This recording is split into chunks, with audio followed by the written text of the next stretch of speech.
We're getting brand new reaction to President-elect Donald Trump's New York sentencing that happened just a short time ago, about an hour ago. Judge Juan Merchan sentenced Trump to an unconditional discharge on those 34 felony counts of falsifying business records. And that means no jail time, no fines, no conditions. However, the conviction stands. And for the first time in Trump's New York criminal case, we're getting audio from inside the courtroom. Now, remember, last hour, we listened to it in its entirety. Let's watch.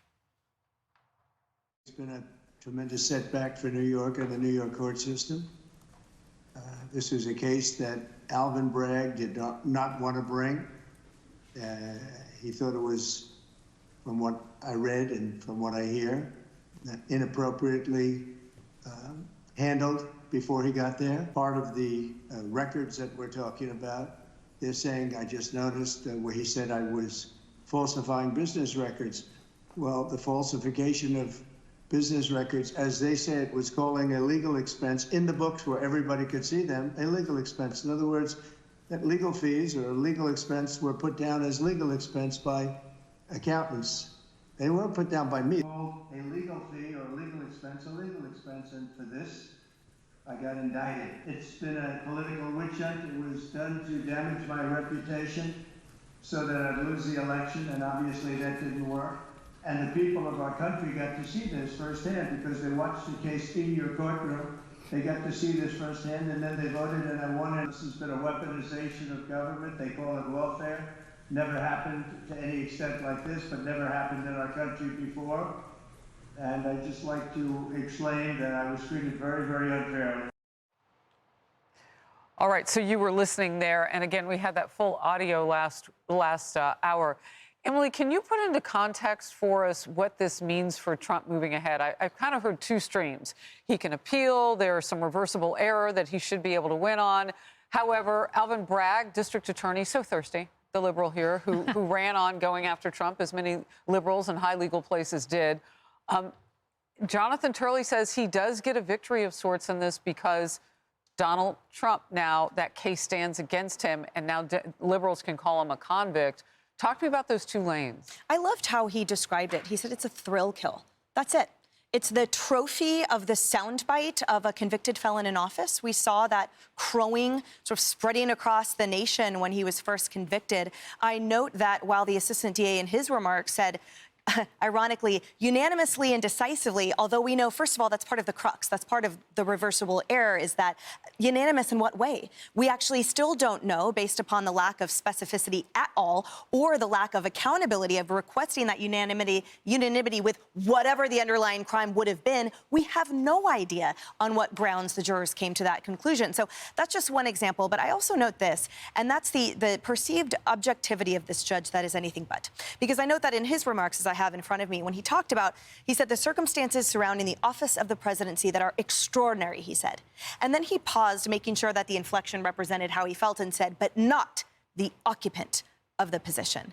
He made it so clear that everything surrounding this defendant, that the defendant was the beast to be maimed, that all of any type of legal protection afforded simply had to do with the office. But he could have done so, by the way, without the inverse. He could have done so without the contrast, is my point. Everything that they were saying was for the record, with his lofty, I take sentencing so seriously, but you could hear in his voice and in the choice of his words the disdain he feels for this defendant, who will prevail, I am confident, upon his appeal. You know what? We couldn't miss that tone that you're talking about. Yeah. And I was trying to see, am I hearing that tone because it's there, or because we've heard it before, or what is it? Because we suspect lawfare, or is that real acrimony coming from this person?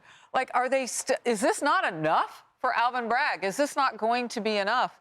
Are they still going to go after him? I don't know, but that acrimony in the voice that you heard, I heard too, Emily. Well, and the judge in this case, of course, is a Biden donor, something that needs to be mentioned at every turn. Yeah. And look, I understand there's some sort of strange to me fist pumping and high-fiving on the left about now officially, technically, Trump is a convicted felon. They were calling him a convicted felon as soon as the verdict came in. That's right. And then did you notice during the campaign, the Democrats started to shy away from that line? They weren't going back to that well. And it's not because they wanted to be the bigger man or because they were engaging in restraint. It is because I am absolutely convinced they were doing their polling and their focus grouping, and they realized it wasn't working. And, of course, Trump won the election anyway. So now he has the opportunity to appeal. This is a technicality. Now he's officially a convicted felon. He's also someone who will occupy the Oval Office very soon. I hope they didn't spend too much money on that polling and all those focus groups, because voters would boldly tell you lawfare. In fact, today, Julie, outside the courtroom when this was over, Carrie Urban had art. She had elements.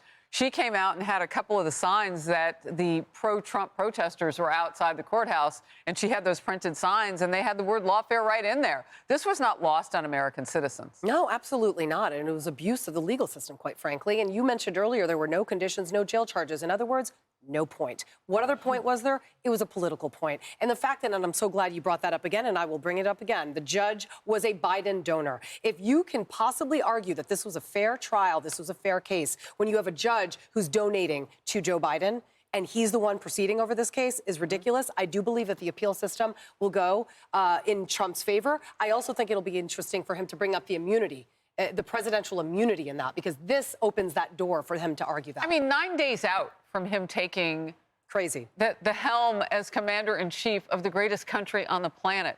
9 days out, and they keep this on the docket. Look, New York taxpayers paid a lot of money for this. And I'm wondering, do they get like a tax credit? Yeah.